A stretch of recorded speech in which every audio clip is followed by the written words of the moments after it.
Woi, nongkrong lagi di Total Politik bareng Wedan Mamot.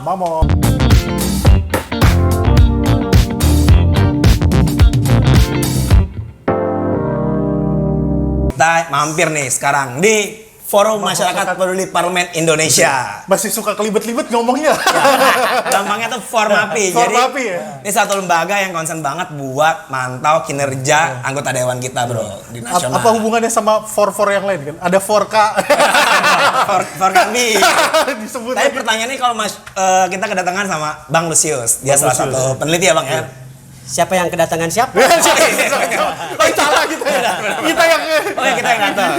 Nih Bang Lusius nih dari Formapi. Jadi bisa sedikit jelasin nggak Bang, Formapi apa nih Bang? Ya, ini sebuah lembaga masyarakat sipil sih ya, atau NGO gitu ya, bahasa kerennya, atau LSM, bahasa yang lainnya lagi gitu ya. Jadi berdiri sejak 2001 gitu ya. udah lama juga ya Bang ya, 2001. Berarti udah 19 tahun. Ya, mengikuti reformasi lah ya. Dan memang ini dibentuk merespon reformasi saat itu.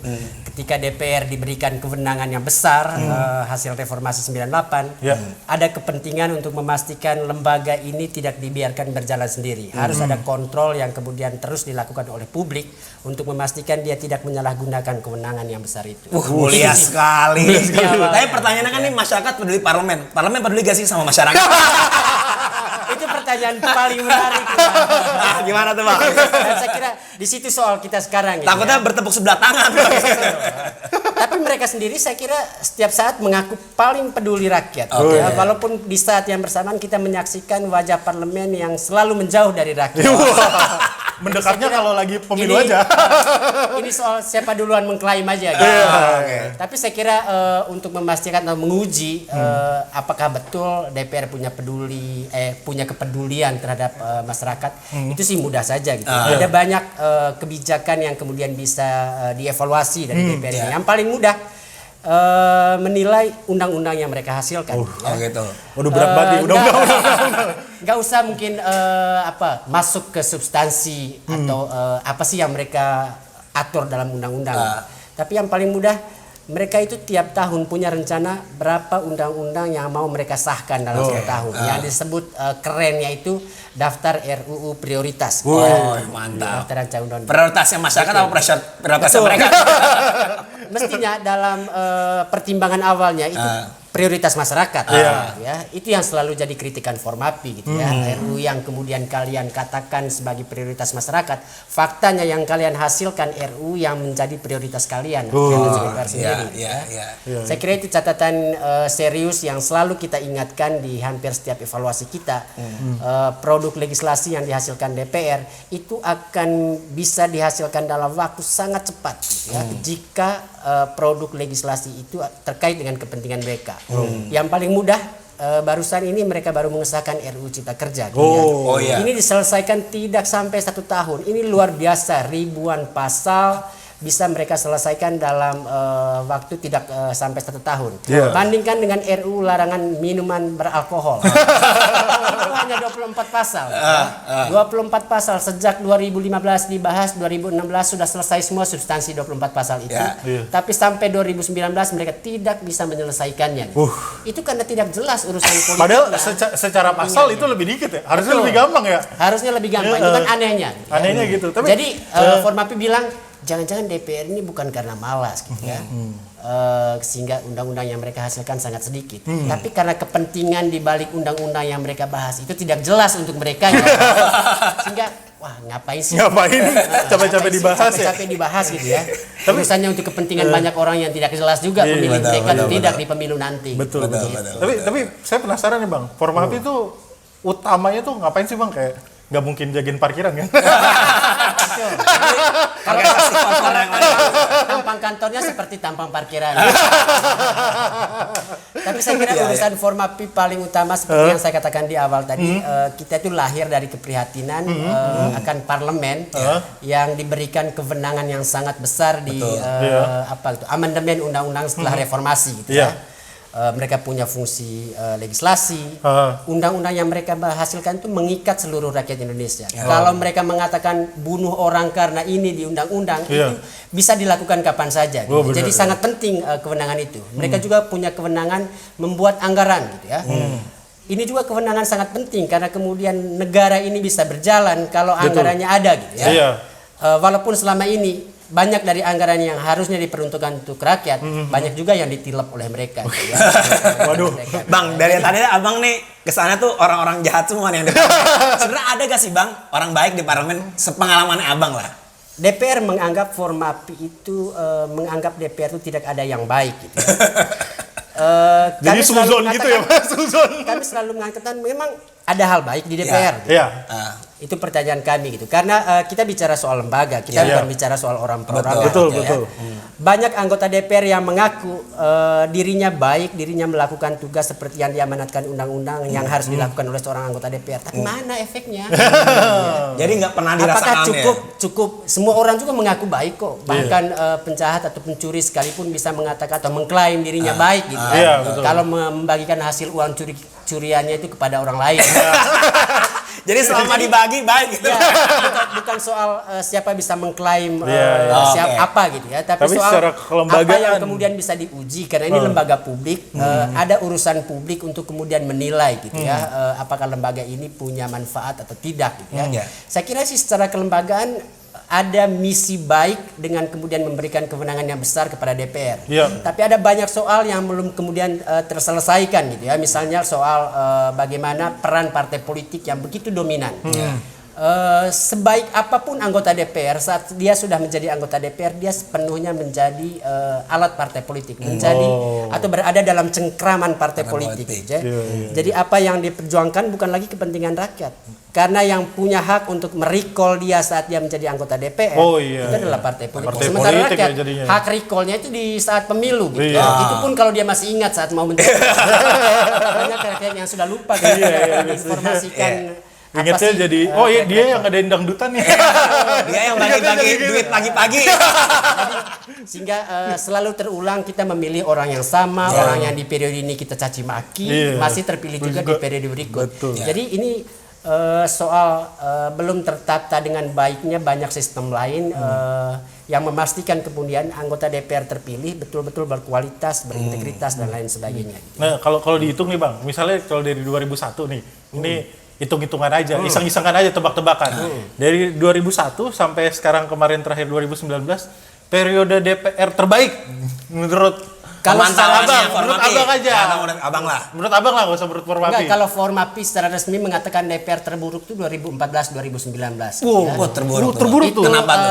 Paling mudah diukur dari kinerja legislasi. Tidak pernah dalam satu tahun DPR 2014-2019 menghasilkan lebih dari 10 undang-undang prioritas. Gitu. Ya. Bandingkan DPR era reformasi sebelumnya masih menginjak 20 undang-undang dalam setahun ada gitu ya. Jadi kita katakan ini DPR terburuk. Kenapa juga dikatakan terburuk? Karena dengan kinerja yang buruk itu, produktivitas legislasi yang buruk, mereka masih juga mencatat rekor banyak yang anggota yang terlibat kasus korupsi. Jadi sudah kerjanya malas, mereka juga, tapi mereka rajin mencuri. Itu yang kemudian membuat kita mengatakan DPR 2014-2019 itu malah terburuk dari DPR era reformasi. Bang, tadi soal korupsi Bang, emang gaji DPR itu sebenarnya berapa Bang sekarang Bang? Tidak pernah ada yang tahu pasti angka pasti pendapatan DPR sebulan, tapi kisaran 100 juta menurut pengakuan mereka itu ada gitu ya. Itu gabungan dari gaji pokok dan tunjangan-tunjangan yang mereka terima gitu ya. Walaupun saya percaya betul angkanya bisa lebih dari 100 juta gitu ya, karena misalnya ada tunjangan pembangunan daerah pemilihan yang dimintakan oleh DPR setiap reses. Gitu, dana reses ya itu ya sebutannya. Beda lagi. Beda lagi tuh. Itu bukan dana reses tuh. Ini anggaran proyek yang diajukan oleh anggota DPR berdasarkan usulan aspirasi dari daerah pemilihannya gitu ya. Jadi kan berarti anggarannya itu sesuai dengan proposal proyek yang diajukan gitu ya. Gitu. Yang kemudian sulit untuk dilacak bagaimana pelaksanaannya. Sehingga kita menduga jangan-jangan dana pembangunan daerah pemilihan ini memang betul-betul untuk kantong mereka sendiri. Mungkin saja ada untuk pembangunannya, tapi mungkin akan dijual sebagai bantuan dari anggota DPR itu. Jadi bukan dana dari APBN gitu. Padahal aslinya dana ini dari APBN. Di daerah pemilihan dijual sebagai dana dari kantongnya. Jadi kan curangnya berlebihan gitu ya. Curangnya lebay. Itu dana reses, berarti beda tuh. Dana reses Beda, ada lagi. beda. Terus dana Ada pembangunan daerah Ada beda lagi. banyak sekali mata anggaran yang kemudian diterima DPR dalam masa reses gitu. Oh. Ada komunikasi intensif itu juga gede, ya. Komunikasi intensif ini paling kemudian untuk WA, untuk proses transfer komunikasi melalui perangkat teknologi lah ya. Padahal kuota udah murah ya. Padahal kuota Banyak udah ya. murah lah, Pak. Itu gede banget gitu ya. Udah dapat jaminan rumah juga. Apa jaminan apa aja sih kalau misalnya nih? Dia masih punya staf di daerah yang harus digaji gitu ya. Iya. Tugas mereka mestinya melakukan penyerapan aspirasi secara rutin keliling di daerah pemilihan. Jadi mestinya anggota DPR tinggal pulang ketemu stafnya itu tuh memastikan aspirasi apa yang diperjuangkan oleh daerah pemilihan untuk diperjuangkan di DPR. Gitu. Iya. Gitu. Tapi itu jalan tuh stafnya di daerah biasanya. Saya kira tidak jelas lah. Semua progres kegiatan DPR di masa reses itu pernah diteliti oleh Formapi. Oh iya, Ini itu apa gimana? nih, Itu menarik tuh, Bang. Gimana? 2009, Reses tuh ngapain Sebenarnya aja sih? Kita ingin mengetahui saja apa sih yang dilakukan DPR setiap Pas reses. gitu. Iya, Karena itu ngapain sih? Saya juga dokumentasi resmi terkait dengan pertanggungjawaban kegiatan DPR selama masa reses itu tidak bisa kita temukan di website resmi DPR kan. Oh gitu. Kami ke DPR lalu mengirim surat ke Sekretariat Jenderal juga ke masing-masing anggota. Sangat sedikit fraksi yang kemudian memberikan respon. Ya. Saya tidak perlu menyebut fraksi. Ada satu fraksi partai besar yang menyiapkan data secara lengkap gitu ya gitu, ada. kegiatan reses Resesnya. anggotanya. Tapi setelah kami telisik satu persatu, banyak sekali yang kami duga palsu gitu. ada Jadi dugaan sekedar untuk manipulasi kemudian, ya betul.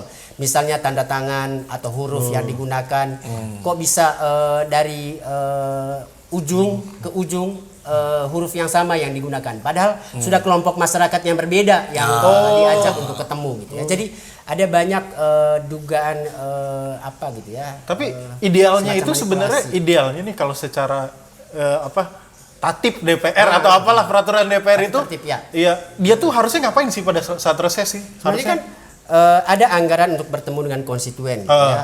Mestinya kan 2 staf yang ditempatkan DPR digaji oleh negara di daerah pemilihan itu fungsinya untuk itu. Bagaimana merencanakan pertemuan-pertemuan yang dilakukan atau didatangi oleh anggota DPR pada saat reses. Gitu ya. Kan fungsi DPR terkait fungsi representasi itu menyerap menghimpun aspirasi terus memperjuangkannya ketika pulang dari daerah pemilihan pada saat reses. Dan semuanya itu ada uangnya gitu ya untuk kegiatan-kegiatan itu gitu ya. Yang kemudian tidak pernah disampaikan secara jelas di website resmi maupun di media-media resmi DPR. Sebenarnya kegiatan apa sih yang dilakukan masing-masing anggota dan aspirasi apa sih yang didapatkan anggota DPR selama mereka reses.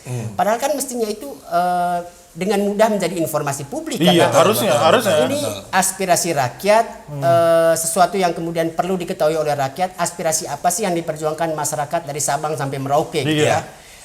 Misalnya kalau ada aspirasi yang sama itu artinya kita bisa mengatakan bahwa ada kebutuhan massal gitu ya di seluruh lapisan masyarakat terkait dengan aspirasi tertentu gitu. Tapi ketika ini semua ditutup seperti informasi rahasia, kita menduga jangan-jangan pada saat reses memang mereka tidak pulang ke daerahnya. Cuma ngumpulin orang di foto-fotoin. Banyak sekali. Ini padahal arisan keluarga Ya, gitu. keluarga, teman nongkrong. Dulu banyak sekali kegiatan di luar negeri yang mereka lakukan, tapi Ya. begitu mahasiswa di luar negeri, mahasiswa Indonesia di luar negeri sangat aktif memberikan kontrol terhadap tamu-tamu DPR, mereka mulai mengurangi tensi kunjungan ke luar negeri gitu ya. Tapi itu tidak membuat kemudian kualitas reses yang dilakukan di dalam negeri menjadi lebih baik gitu ya. Tidak ada laporan itu kan menunjukkan bahwa memang kualitasnya buruk gitu ya. Karena kalau baik mestinya tidak malu kemudian untuk menyampaikan itu ke publik gitu. Iya, bener sih logikanya. Kalau emang bener ngapa mesti ditutupin gitu kan? Iya, ya terbuka aja Iya, kan. terbuka Itu aja sih yang kalau emang sebenarnya bener. aneh di DPR, bukan soal reses aja gitu. Banyak sekali informasi misalnya terkait dengan pelaksanaan rapat saja gitu. Oke. Rapat, Nah, ini menarik. rapat biasa yang bahas pasal-pasal undang-undang. Ini belum jadi undang-undang loh, masih rancangan undang-undang. rancangan undang-undang. Apa sih malunya kemudian disampaikan secara terbuka ke publik hasil rapat itu gitu ya, untuk kemudian jadi perdebatan publik dan lain sebagainya gitu ya. Mereka memilih untuk menutup proses pembahasan. Pembahasan anggaran gitu ya. orang sudah mengatakan DPR misalnya sarang korupsi karena ada begitu banyak Iya. anggota yang terlibat korupsi. kasus-kasus. Itu bukannya membuat mereka merasa penting untuk membuka rapat-rapat itu karena mestinya kalau rapat-rapat itu memang tidak membicarakan rencana penyimpangan anggaran, mestinya baik-baik saja dong disampaikan. Iya, betul. Itu bisa menjadi aksi politik yang bisa membuat tingkat kepercayaan terhadap DPR itu menjadi sangat tinggi kalau mereka mau terbuka. Tapi faktanya kan Walaupun udah ada mereka parlemen menunjukkan TV sekarang, berarti ada beberapa yang Iya, saya sebenarnya kira nggak- Padahal udah ada saja. parlemen TV, Parlemen TV wartawan tetap- nongkrong di sono gitu kan. nongkrong di Parlemen sono. TV tetap tidak bisa menjangkau rapat badan anggaran terkait pembahasan APBN. Jadi ada rapat misalnya di Komisi 1 soal rapat dengan Menteri Pertahanan, dengan BIN dan lain sebagainya. Walaupun kita tahu betul itu institusi rahasia negara. Iya, betul. Tapi kan tetap saja ada hal tertentu dari lembaga-lembaga itu yang perlu dikontrol. dikontrol juga Benar, di akuntabilitas. Nah, tapi saya menarik nih, kan dari 2001 tuh Bang ya, sampai sekarang. Zaman sudah berubah. Betul. Dari HP Nokia pisang sampai sekarang Ya, udah ya. iPhone. Dari sosmed belum apa sampai sekarang. Nah, Formapi sendiri melihat bahwa lebih susah mana sih ngawasin anggota dalam tanda kutip mengawasi gitulah ya, mengawasi kinerja Sebenarnya sih DPR dibanding dulu sama sekarang gitu. Enggak sulit mengawasi DPR era reformasi ini dengan kinerja buruk yang kita bilang tadi itu gitu ya. Wong mereka cuman bikin sesuatu tidak banyak bikin sesuatu gitu ya. Ya kan berarti Sekalian bikin sesuatu heboh ya. kan kontrolnya gitu ya. Dan juga kemajuan teknologi itu membantu kita gitu. Adanya TV parlemen, adanya website itu membantu kita untuk mengontrol apa yang dilakukan DPR gitu ya. Sebenarnya tidak ada yang sulit sih ya kalau kemudian informasi itu dianggap DPR sebagai sesuatu yang penting untuk disampaikan ke publik. Yang sulit tentu ketika informasi itu banyak yang di-keep. Yang sulit ketika kemudian misalnya Sekretariat Jenderal DPR tidak merasa menjadi tugas utama mereka untuk membranding DPR itu menyampaikan secara terbuka apa yang dilakukan DPR. Ketika kemudian banyak hal yang ditutup-tutupi, itu kita bisa menduga memang ada informasi rahasia yang dibahas atau memang mereka melakukan sesuatu secara asal-asalan gitu. Atau ada persekongkolan jahat. Betul. Tapi berarti poinnya bagus juga ya. Maksudnya walaupun media sosial sekarang udah sebegitu terbuka gitu kan, apa-apa gampang viral, itu nggak mempermudah juga ya kalau emang pada dasarnya informasinya pengen ditutupin gitu ya. Betul. DPR memanfaatkan media sosial itu sebagai sarana narsis. Malah justru jadi sarana narsis. Teman-teman lihat misalnya Facebook dan Twitter DPR atau Instagramnya, semua tentang acara kunjungan mereka ke Ya, mana. kunjungan foto Fotonya, bareng-bareng gitu-gitu ya. Ketemu siapa lah lembaga Ya. ini atau bupati ini, gubernur ini, tanpa ada hasil yang kemudian bisa substansinya gitu nggak substansi ada yang gitu kemudian ya. bisa kita anggap kunjungan itu bermanfaat. Iya, Ya, selain untuk ajang foto-foto aja. itu tujuan utamanya malah. Itu tujuan utamanya. Saya kira kalau kita merasa banyak hal penting bisa kita lakukan melalui media sosial, itu tidak terjadi pada DPR. Mereka masih menganggap media ini sebagai sarana narsis saja. Narsis saja. Tidak lebih dari Saja. itu. Bukan malah menyampaikan pesan yang Betul. substansi yang benar Mestinya gitu. kalau mereka manfaatkan betul media sosial, kita tidak perlu susah berdemonstrasi. soal Iya, itu. benar. Karena Sepakat, benar. semua prosesnya mereka bisa tulis sebagai status Facebook, Oh, sebagai iya. status Instagram dan lain sebagainya. Nih Bang, kan kita juga lihat ya, kalau nggak salah datanya 2019 ini banyak anak-anak muda yang masuk parlemen. Betul. Meningkat dari tahun sebelumnya. Betul. Anak muda ini berguna nggak sih di parlemen? Nggak maksudnya bermanfaat. Atau memberikan dampak berguna positif apa nggak? enggak? Itu Ngaruh persoalan, nggak sih, Bang? Ngaruh itu nggak sih? persoalan tadi. Kita hanya heboh dengan menyambut anak-anak muda ini saat pelantikan doang. Tuh. Karena kemudian foto yang paling segar untuk ditatap di hari pelantikan itu ya foto anak-anak mudanya. Iya. Ya, foto orang tua ngapain gitu ya. Cepopon. Ya mungkin itu menarik. Tapi saya kira yang bikin mata kita segar itu ya melihat anak-anak muda saat Ya. mereka dilantik. Ya, ya. Dandannya luar biasa gitu Ya, ya. betul. Selebihnya tidak kedengaran lagi. Mengundang anak-anak muda itu untuk bicara DPR sekarang juga, saya kira tidak mudah. Gitu. Tidak mudah untuk mereka percaya diri bisa ngomong sebagai anggota DPR di publik. Gitu. Di samping saya kira masalah utama seperti yang saya katakan tadi, gitu ya, ada cengkraman kuat oligarki Oke, partai partai politik. politik. Ya. Jadi begitu kemudian sudah dilantik, hilang anak mudanya, Iya. hilang semua mimpi, hilang Mimpi. semua nafsu sebagai seorang anak muda gitu.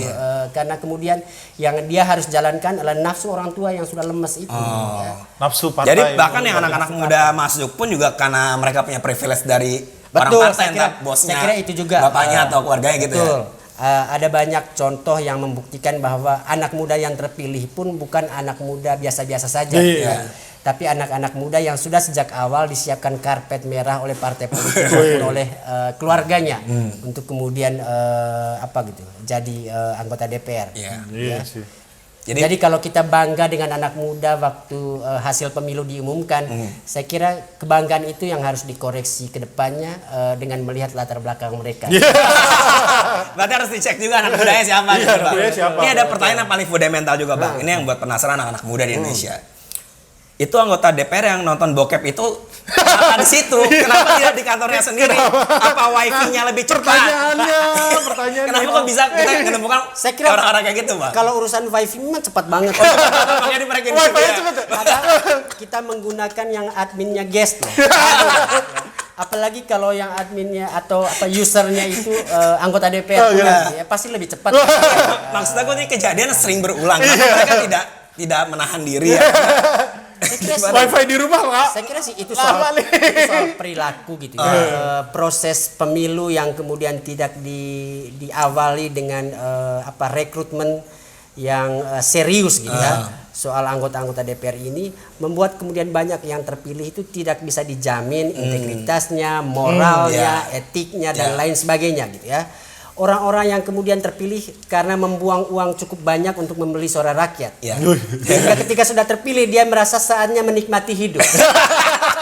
Salah satunya wifi Salah kencang. satunya ya memperbanyak kepustakaan soal itu tadi. Yang ditonton, Memperbanyak kepustakaan. di rapat paripurna itu. Jadi saya kira Wah, abang ngomongin belak-belakan banget nggak takut? aman ini. Aman ya Bang ya? kita Emang nggak fakta, menyebut nama. bicara yang fakta. ada itu pencemaran nama baik. Oh ya. iya. Benar. Iya, Itu menyangkut nggak nama ada. orang gitu ya. Iya. Kita bicara soal lembaga dan ini lembaga publik. Iya. Iya. Dan emang seharusnya mereka Hak siap kita dikritik. untuk kemudian mengontrol. Oh iya, benar. Iya. Berarti emang selain soal kinerja kita juga harus mengontrol juga soal integritas dan moralnya anggota dewan Saya kita kira ya gitu kan. perilaku itu yang paling penting dan kita tahu betul ini masalah serius di DPR karena ada banyak dugaan pelanggaran kode etik ya yang tidak diproses oleh Mahkamah Kehormatan Dewan. Di DPR itu ada sebuah lembaga, ada sebuah alat kelengkapan yang bernama Mahkamah Kehormatan Dewan atau disingkat menjadi MKD gitu MKD. ya. Lembaga ini terdiri dari utusan fraksi-fraksi yang tugas utamanya memproses dugaan pelanggaran kode etik yang dilakukan oleh anggota. Jadi ada kitab yang namanya kode etik anggota DPR. Jadi perilaku mereka kemudian diharapkan mengikuti prosedur yang ditetapkan di kode etik itu gitu ya. Termasuk misalnya tadi pembatasan untuk menonton video yang Video kemudian- itu Video itulah. Video atau 19 apa detik. tidur kan sering juga Bang tidur gitu. tidur dan lain sebagainya. Yang paling penting saya kira etik yang paling serius korupsi gitu. Itu juga itu pasti. lebih parah dari sekedar menonton tadi Betul, itu. betul. Ya, jadi saya kira sih ada multivariasi latar belakang anggota DPR ini dan itu dia tadi proses pemilihan yang belum dijamin integritasnya itu membuat kemudian anggota DPR terpilih memang tidak dijamin orang-orang yang kemudian punya integritas dalam dirinya gitu ya. Apalagi ketika dia merasa dia nggak punya urusan dengan publik yang berteriak di luar sana gitu ya. Iya. Selagi dia kemudian memberikan kontribusi positif untuk partainya, apapun yang kemudian dia lakukan walaupun dicaci maki oleh publik itu nggak akan berpengaruh gitu. Yang penting partai senang, saya nggak akan Iya. diganti. Jadi semua akhirnya ke partai semua Bang ya. Tapi Bang soal ini kan juga bicara DPR kan bicara regenerasi sama sirkulasi elit gitu kan ya. Nah, sebenarnya sih kalau 2019 ini lebih banyak orang-orang baru apa orang-orang lama Bang? Dan seandainya orang lama itu ada, itu kenapa tuh dia bisa bertahan di situ? bersaing sebenarnya hampir 50-50% kan antara baru dan lama di 2019 ini gitu ya. Sehingga saya pikir di satu sisi ada semacam evaluasi gitu dari publik karena ada banyak anggota DPR yang sebelumnya dianggap baik gitu ya. Kemudian tidak terpilih gitu ya. Anggota DPR yang diam-diam saja tanpa kasus besar tapi kemudian tidak terpilih gitu ya. Kemudian terpilih anggota-anggota DPR yang baru gitu ya. apakah itu hasil sebuah pertimbangan sadar dari pemilih atau karena jumlah uang yang kemudian dipakai itu kalah dan sebagainya. Saya kira tapi bagaimanapun saya kira memang proses pemilunya itu harus dibenahi sehingga memastikan anggota-anggota yang kemudian dicalonkan oleh partai politik itu anggota-anggota yang secara moral itu sudah diuji gitu ya di internal partai politik. Tapi itu mengandaikan kerja partai politik juga sudah berjalan. Saya kira bicara soal banyak sekali kegagalan reformasi, soal kegagalan demokrasi, kita bicara soal partai politik. Balik lagi. Karena mau presidennya sebaik apa, ketua lembaga apa dan lain sebagainya itu semuanya dari partai politik. Balik lagi partai politik ya. Sementara partai politik kita dikelola dengan sangat-sangat buruk gitu ya. Jadi membuat harapan kita juga akan hadirnya regenerasi anggota DPR itu jadi sirna juga ketika kemudian kita bersandar pada partai politik yang memang masih ingin mempertahankan status quo-nya dan kehadiran generasi muda yang terlalu banyak itu mengancam ya.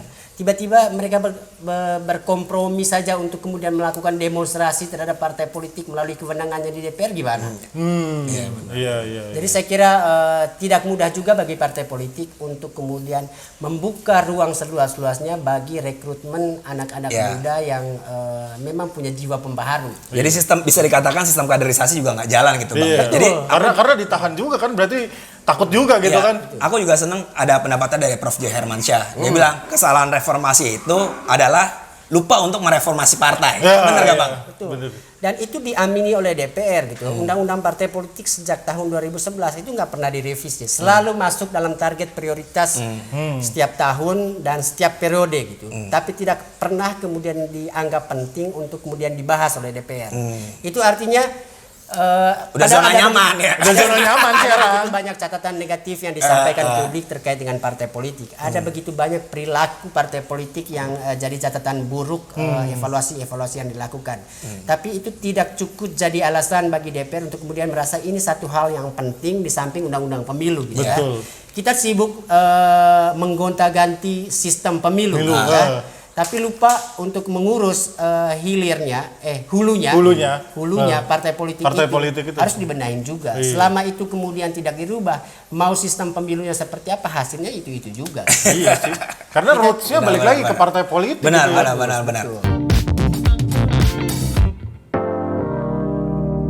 Tadi berarti kan kita ada pembenahan untuk partai politik agar kita dapat menghasilkan anggota dewan yang baik itu Bang ya. Jadi di parlemen. Tadi kan kita ngomongin parlemen ini adalah DPR. Formapi sendiri sebenarnya ngawasin nggak sih kayak kinerjanya DPD gitu. Kan ini kan DPD ini menurut saya tuh adalah institusi negara yang besar dan punya legitimasi kayak calon bupati kan dia kan ya. Maksudnya itu tapi dia nggak punya kekuatan gitu Bang. Dan anak-anak muda sendiri lebih tahu yang namanya anggota dewan tuh DPR RI. Tapi baru gue penanya DPD ngapain sih? Saat dibilang tadi nggak jelas banget kerjanya, nggak perlu diawasi karena nggak jelas kerja. Iya. Jadi kenapa mesti? Tapi Formapi sering dipakai sih untuk ditanya-tanyain soal DPD itu. Ini gimana nih? Itu karena saya merasa banyak pengamat politik di luar sana yang merasa sia-sia banget gitu menjadi ahli DPD. Gitu.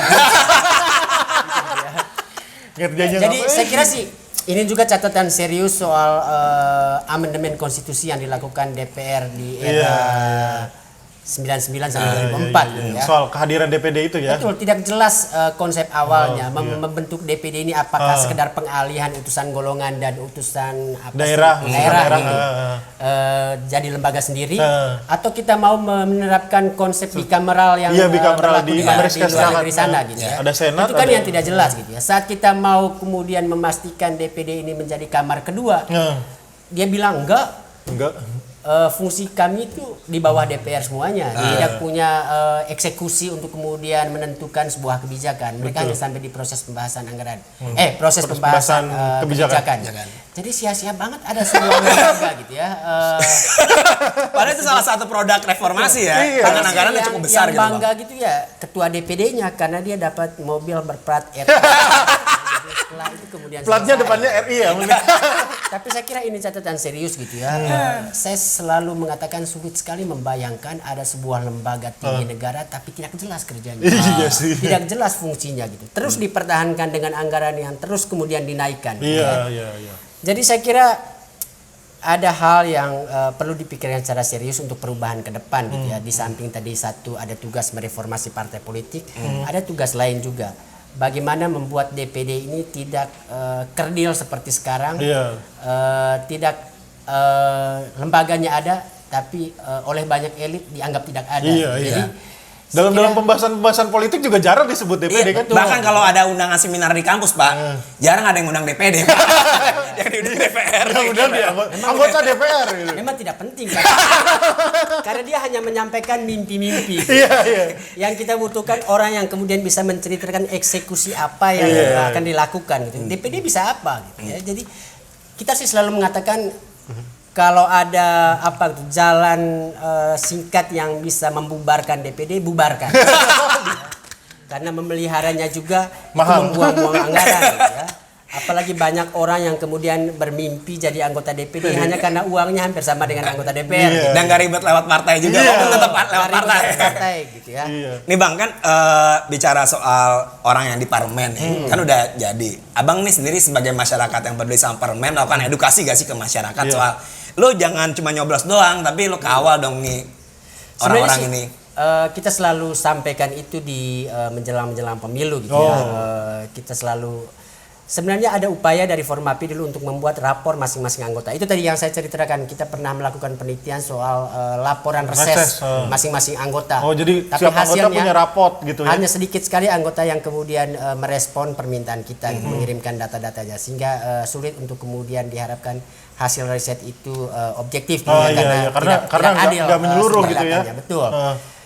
Sebenarnya rapor itu sangat penting saya kira untuk kemudian kita pakai untuk edukasi ke masyarakat. Ini loh rapornya orang ini itu seperti ini kinerjanya, jadi tidak layak untuk dipilih kembali. Jadi tidak sulit untuk kemudian memberikan edukasi ketika kita punya data. Tapi ketika kita nggak punya data per masing-masing anggota, padahal pemilihan legislatif itu kan suara langsung ke anggota. Iya, betul. Jadi sulit untuk kemudian kita punya pertimbangan atau bahan yang disampaikan secara tegas gitu ke pemilih untuk merekomendasikan memilih atau tidak memilih seseorang, apalagi incumbent. Jadi kayak lingkaran setan aja, serba salah. Datanya nggak ada, jadi nggak bisa terkontrol, juga ya. Jadi orang-orang nggak bisa ngelihat ya pilih lagi ya. Terus aja kayak gitu. Aturan bikin ini bro aplikasi Go Parlemen. Ratingnya jelek bintang 1. Iya, harusnya dibikin ya. Biar diblokir tuh orang gitu kan. Ide itu masih ada di pikiran kita, bagaimana membuat rapor yang sangat mudah dengan kriteria yang sangat sederhana untuk kemudian bisa dijadikan bahan edukasi publik. Betul. Gitu ya. Oh, si Bapak ini nih mungkin tidurnya teman-teman yang bisa memikirkan itu karena yang merajai dunia teknologi sekarang kan kelompok muda ini dan punya kepedulian juga terhadap anggota DPR gitu ya. Jadi saya kira bisa memikirkan aplikasi yang kemudian memudahkan publik untuk menilai anggota-anggota DPR. Banyak sekarang aplikasi gitu ya, terkait dengan track record anggota DPR apa yang dia kerjakan. Tapi juga itu tadi ada kesulitan untuk mendapatkan informasi karena memang tidak dibuka atau karena memang mereka tidak melakukan. Kebanyakan klaim-klaim aja belakangan. Klaim-klaim aja. Gitu. Tapi seru juga ya kalau ada kayak gitu. Oh, si Bapak ini tidurnya udah 10 kali. Oh, ini Bapak ini. Itu orang nonton bokep mulu. Ada aplikasi yang kemudian membuat publik bisa menaruh di situ data tentang satu anggota DPR. Iya, betul. Di profiling gitu. Profiling benar. Jadi sudah ada kelompok anak muda dulu tuh ya yang bikin wiki DPR gitu. Wiki DPR. Ya, wiki DPR gitu ya. Itu sudah saya kira inisiatif bagus sih waktu itu gitu ya. Walaupun mereka cuman itu aja kepeduliannya ya mengumpulkan informasi apa yang dilakukan DPR gitu, sidang-sidangnya. Mereka tidak punya kepentingan untuk kemudian menjadikan bahan-bahan itu sebagai bahan edukasi. Publik, gitu ya. Iya sih, gitu. Bener juga. Jadi emang perlu gotong royong semua pihak buat ngawal. Saya kira iya. Mengawal ini. Gak cuma anak SD aja yang punya rapot. DPR kagak ada. Saya kira paling penting untuk menyadarkan kelompok muda, kenapa lembaga DPR ini perlu sekali diawasi. di samping begitu banyak catatan negatif, termasuk soal partai politik dan lain sebagainya itu, ada kewenangan luar biasa gitu. Banyak sekali keputusan-keputusan penting negara ini yang prosesnya melalui DPR. Betul. Pilih anggota BPK, pilih anggota Mahkamah Konstitusi, pilih ketua KPK, ketua Kapolri, pimpinan Panglima TNI, semuanya melalui DPR. Ya. Jadi dengan mudah kemudian celah ini menjadi lahan transaksi kalau kemudian lewat dari kontrol publik. Iya, betul. Jadi apalagi misalnya undang-undang ini sangat penting, saya kira undang-undang ini karena pemberlakuannya itu akan mengikat seluruh rakyat Indonesia. Ya, sadar atau tidak sadar saat proses bahasanya, begitu sudah ditok dan ditandatangani presiden, undang-undang itu otomatis akan berlaku. Jadi bayangkan kalau kemudian dihasilkan secara semrawut oleh DPR, ya, efeknya atau dampaknya itu nanti akan mengikat rakyat Indonesia. Kenapa kemudian kita harus mengontrol sejak awal prosesnya? Karena kebijakan mereka itu mengikat kita, mengikat publik. Betul. Jadi suka nggak suka, kita bakal kena dampaknya juga dengan kebijakan nggak suka, mau nggak suka DPR tetap aja gitu. Ya. Harus dampak juga ke kita. Ya, jadi buat yang anak muda-muda juga harus mengkritisinya nggak cuma yang masalah bokep dan tidur, tapi isu-isu yang lebih substantif. Dan soal kinerja DPR, saya kira kalau tadi saya katakan 2014-2019 itu terburuk. Mungkin akan kami koreksi di periode ini. Gitu, ya. Kalau sampai ini lebih buruk ternyata. Saya kira tanda-tandanya sudah mulai. Tanda-tandanya sudah mulai. Berhadapan dengan DPR yang tiap saat kemudian diributkan karena mereka membahas RUU kontroversi. Iya, selalu kontroversi RUU-nya yang dibahas. Sekarang hari ini misalnya muncul RUU larangan minuman beralkohol. Gitu, ya. RUU ini secara substantif saya kira sangat tidak substantif. Sangat substantif. Substantif, tapi tidak substantif. Apa yang dia mau atur itu tidak jelas. Jadi kalau sudah sejak awal tidak jelas konsep apa yang mau diatur, kita bisa membayangkan akan seperti apa undang-undang yang dihasilkan. Jadi kita tidak mau itu berulang kali dilakukan DPR, gitu ya, mengatur sesuatu yang tidak jelas. Gitu.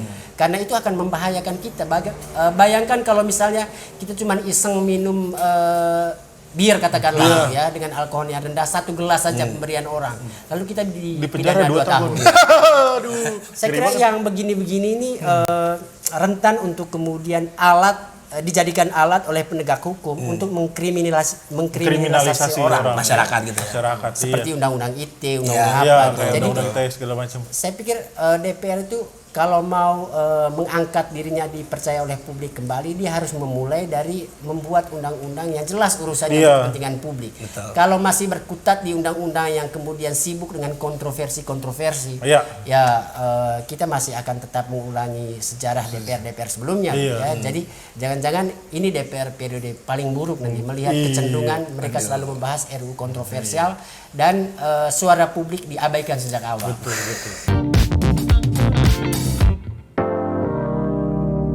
Nih Bang, Pertanyaan pamungkas. sebenarnya, Bang. Ini penting banget Bang. Jadi Abang renungkan dalam-dalam.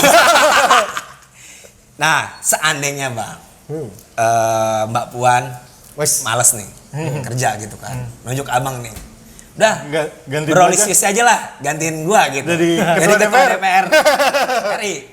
Apa kebijakan yang mungkin atau enggak apa yang akan Abang lakukan ketika dalam posisi jadi ketua DPR RI Bang? Seandainya aja Bang. Pertama sih tugas pimpinan DPR itu menjadi juru bicara. Ini yang paling penting itu. Dia tidak membuat kebijakan sendiri. Dia terkait dengan kepentingan publik.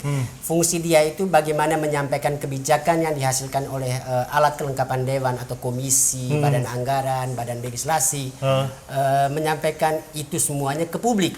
Jadi mestinya tiap hari di ruang publik itu yang terdengar pertama bicara soal DPR itu adalah ketua DPR. Karena tugasnya sebagai juru bicara. Tapi kalau juru bicaranya diam setiap hari, ya lalu bisa menjelaskan kenapa kegaduhan tentang kinerja DPR itu selalu terjadi juga. Karena tidak ada kemudian komunikasi dari juru bicara DPR melalui ketua DPR-nya yang disampaikan ke publik. Yang kedua, kalau saya jadi anggota DPR, ya saya akan belajar banyak karena hal yang saya sampaikan ke publik akan sangat banyak.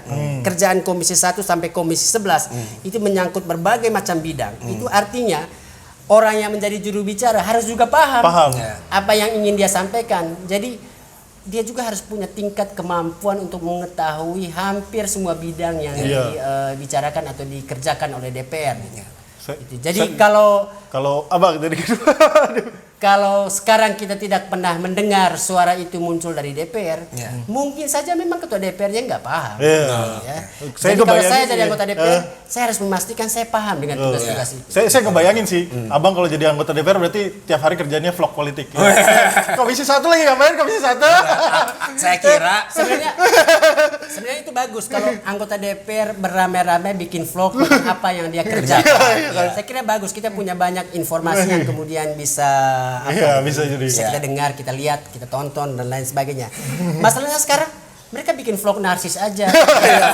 Bukan lagi ngerapatin apa ya. Siapa? Tidak ada substansi yang kemudian bisa kita simpan gitu. Dan selain itu penutup Bang, sebenarnya tugas matiin mic itu tugasnya anggota DPR. Disebut-sebut disebut-sebut jangan Nggak masuk dalam tugas ya.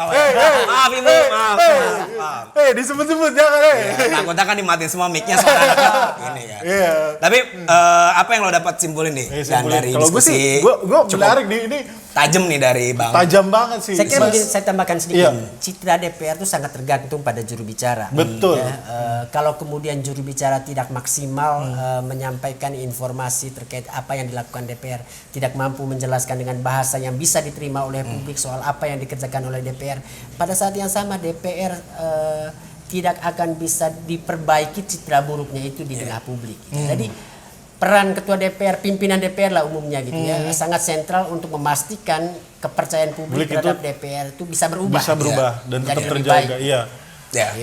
Dengan tentunya dengan kinerja dan integritas harus dijawabnya dengan itu. Gue sih menangkap menarik banget nih Mas. Bang Lisius nih gila berani banget ngomongnya. Gue agak. Jadi tapi berani karena fakta. Iya, karena fakta sih emang. Karena kalau saya tiba-tiba halus, anggota DPR yang menonton ini nanti akan bingung. Ini maksudnya sebenarnya tiba-tiba Bang Lisius iya kayak aduh gini kita tahu buruknya DPR tapi kayak kita sekarang saat ini kayak ya udahlah gitu kayak gak berani ngomongin gitu karena ya itu jangan juga nah kesimpulannya sih sebenarnya gue emang merasa terbuka nih kalau emang pada akhirnya emang DPR itu yang sangat kuat lembaga negara yang emang sangat kuat dan mempengaruhi hidup kita banget gitu ya. Undang-undang apapun keluar dari DPR, ITE lah, miras lah, segala macam pasti mempengaruhi hidup kita kan. Betul. Mempengaruhi hidup gua. Sehingga kenapa ketika kemudian ada salah pasal di RUU Cipta Kerja, itu nggak bisa dianggap main-main. Harusnya bukan main-main gitu kan itu. Karena kalau kita anggap main-main sekarang itu jadi presiden. Mereka bisa mengulangi itu di undang-undang lainnya. Dan tiba-tiba isi undang-undangnya itu perintah untuk membunuh seseorang. Nah itu bisa sampai sebegitunya. Kalau kemudian itu bisa lewat. Tanpa ada yang membaca dengan teliti, coba bayangkan, begitu ditandatangani Presiden Jokowi diundangkan, lalu mulai berlaku. Iya, makanya itu jadi akhirnya presiden buat kita akhirnya harus lebih peduli dan harus ikut mengawasi sih buat akhirnya. Saya kira bukan tugasnya Formapi aja gitu kan. Itu tugas kita semua akhirnya. Jadi mungkin yang paling real untuk teman-teman muda itu bagaimana memastikan tiap ada anggota DPR reses ke daerah pemilihannya. Jadilah orang pertama yang datang menanyai tentang akuntabilitas dia sebagai anggota DPR. Apa sih yang lo kerjakan? Iya, betul. Itu yang harus disampaikan gitu ya. Jangan kemudian datang sebagai warga negara yang tidak punya bargaining di depan DPR itu duduk diam dan lain sebagainya. Dengerin aja. Kita adalah pemilik mandat. Kita hanya menyerahkan mandat itu kepada anggota DPR. Jadi wajib untuk teman-teman muda untuk menanyakan apa yang dia lakukan untuk teman-teman muda dan untuk warga negara Indonesia lainnya. Intinya kayak gitu dan akhirnya memang DPR itu yang saya juga baru sadari ketika dia jadi anggota gitu. Akhirnya kepentingan yang banyak ke bawah juga kepentingan partai. Nah dari selain DPR-nya sendiri, berarti kita juga harus mengawasi partainya dengan sangat baik gitu. Bagaimana mereka akhirnya memilih kader-kadernya, meregenerasi kader-kadernya, membawa kepentingan siapa dan segala macam gitu kan. Karena saya pikir sih satu-satunya cara untuk memastikan cengkraman partai politik itu tidak sangat kuat pada mereka. Ya lewat itu tadi, bagaimana membangun komunikasi dengan konstituen, bagaimana konstituen juga memastikan anggota DPR dari daerah pemilihannya itu bekerja di bawah kontrol mereka. Betul, bukan di Sehingga bawah setiap kontrol partai, reses, ya. setiap reses harus ditanyai Iya. dan membangun komitmen dengan anggota DPR itu. Pulang dari sini lu mesti bawa ini dan Iya. kami mesti lihat progresnya. Iya, Satu betul. datang lagi nanti. Iya, gitu betul. ya. Jangan kemudian dibiarkan anggota DPR-nya propaganda tiap Iya, reses betul, gitu ya. Tiap ada Lalu- reses yang penting, Iya, tidak oh apa-apa. ada amplopnya. Iya, betul itu. Ya, kalau gua nangkep berapa poin sih. Jadi lu. pertama, benar, buat anak muda ketika ikut reses jangan tanya kotaknya isinya ayam apa daging. Berapa transportnya. Kita lebih nanya harus lebih substantif soal apa yang mereka kerjakan. Itu poin pertama. Poin yang kedua adalah parlemen harus lebih peduli sama masyarakat. Iya. Biarlah format P yang peduli sama parlemen. Tugas parlemen peduli sama masyarakat. Itu poin kedua yang gue anggap. betul. Yang ketiga adalah benar harus ada reformasi partai di Ya. mana kaderisasi dan transparansi semua kinerja Betul. anggota bisa dilihat oleh publik gitu kan, biar bisa diawasi. Poin Oke. tiga itu kalau gue. Oke. Oh, sama yang keempat. Yang keempat apa? Karena menurut gue apapun yang dilakukan sama anggota parlemen ini nggak cuma berdampak sekarang, tapi Ya, di masa depan di kita. masa depan, Ini betul. yang paling bahaya. Jadi kalau misalnya kita nggak ngawasin, mungkin hari ini kita biasa-biasa aja, tapi Iya. mungkin anak cucu kita atau nggak selingkuhan kita kena dampak dari ini karena regulasi itu berdampak jangka panjang Iya. dan sangat berpengaruh dengan masa mencekram. depan masyarakat Indonesia gitu. Iya. Betul. Gitu. Oke. Oke, mungkin itu aja kali ya. Mungkin itu aja. Makasih Bang Makasih, Bang Tisius. Tisius. Semoga teman-teman nongkrong lagi di Total Politik dan bareng Wildan Mamot. Semoga ini bisa jadi suntikan agar kalian lebih mengawasi Parlemen Indonesia. Sampai ketemu lagi. Bye.